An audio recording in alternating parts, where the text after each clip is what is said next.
It's Tuesday, December 3rd, 2019, and this is the Pro and Con Show. And yeah, the tablet is rotating again. I seemed to fail to do that last show for some reason, but here it is. So again, just brief introduction. The purpose of the show is to encourage us all to be better citizens, right? To at least be open to listening to the basis for other people's views. So it's not enough to stand on opposite sides of the street and throw rocks at each other and, scream, whatever. Come on, let's at least, why are you so adamant about your, what is the basis? What facts do you have? What is the basis? Where do you come from on your stance? So that you are so emotional and angered that you're willing to stand on the opposite side of the street from me and throw rocks. So let's I want to understand where you're coming from. Please understand where I'm coming from. And then at least we'll be at a place where at least we understand where each other's coming from. And very often, in my experience, almost all the time, if people take the time to kind of understand where each other's coming from, suddenly that divide isn't anywhere near as big as you thought it was. And some compromise can be reached. So I try to point out, bias in some of the information streams that come through. So I normally look at from right Breitbart and Fox News, more central NPR, and then more left-leaning CNN and Huffington Post. And today's big news item is that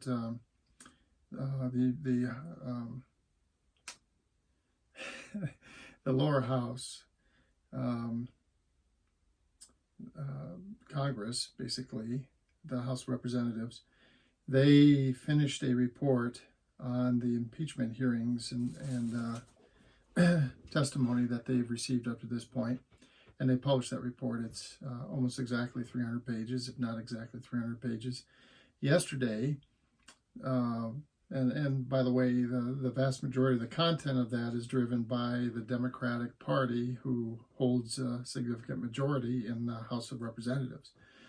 The Republicans in the House and other Republicans outside of the House, they banded together and they put together around 123 or 4-page report that they say, basically counters the information that mostly the Democratic partisan report that was published today. So, again, it's unfortunate for us that we have just two political parties, and those two political parties are run by wealthy, powerful people that don't give a damn about the average American and are just interested in accumulating and retaining wealth, influence, and power. And so they divide us. They intentionally inflame the emotions from various people. You're leaning one way. They try to make sure you not just lean that way, but you go right off the cliff in that direction. And it's really unfortunate for all of us because, we're being played by people that don't give a damn about us. Anyway, so the Huffington Post, just to give you just a feel, again, the Huffington Post is very left-leaning, so you can see their major headline, again, intended to incite emotion in people that are more liberal than would normally read the Huffington Post, because the Huffington Post generally publishes stories and puts a twist on them that liberal people would prefer. Anyway, so let's go to CNN. Now, the other thing that's happened just a few hours ago is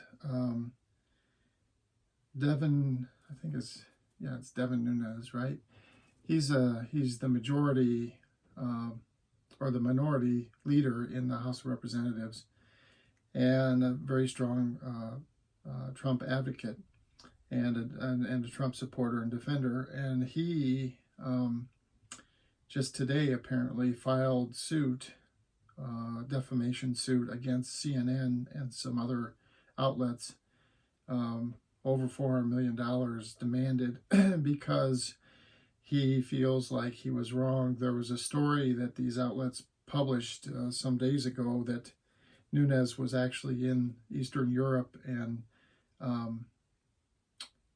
they had dates and so on, and he was supposedly meeting with people, and he himself was trying to advance this whole notion of Ukraine meddling in our election, and also trying to get information on the Bidens in support of trying to defeat the Bidens compared to Mr. Trump.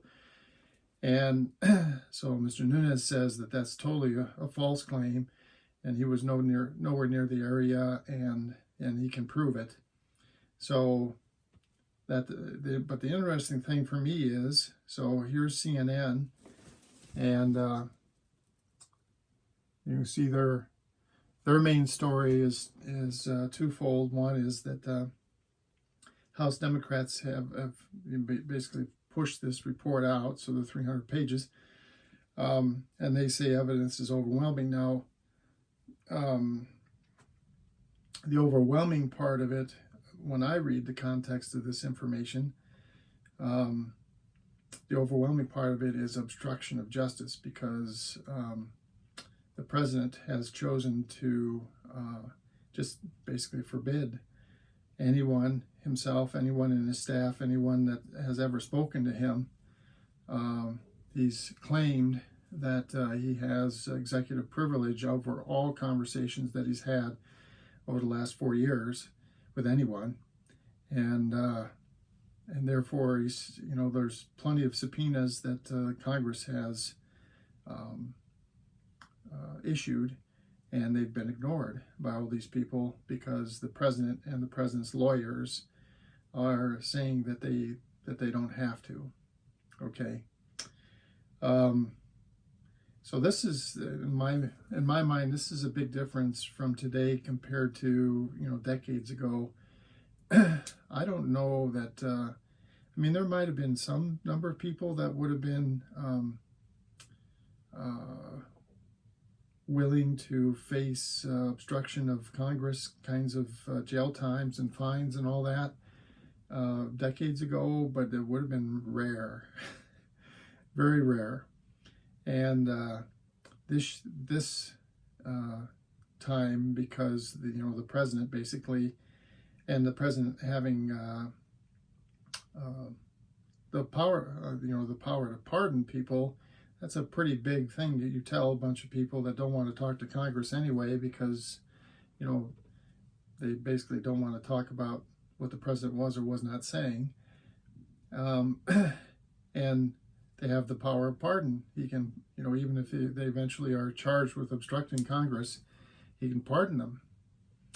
That's wow. We really have to look at, I think this really puts a light on the power of the presidency and the executive branch, and how far we might allow these people to go when we normally would say normal social norms and whatnot would not allow someone to make these kinds of claims, but Mr. Trump doesn't care about any of those norms. The other thing is that Kamala Harris has ended her presidential campaign.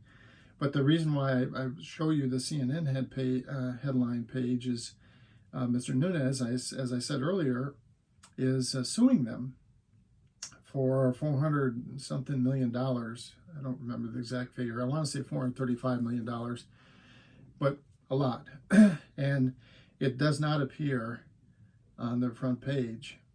And in fact, when I found out about this on Breitbart, so Breitbart has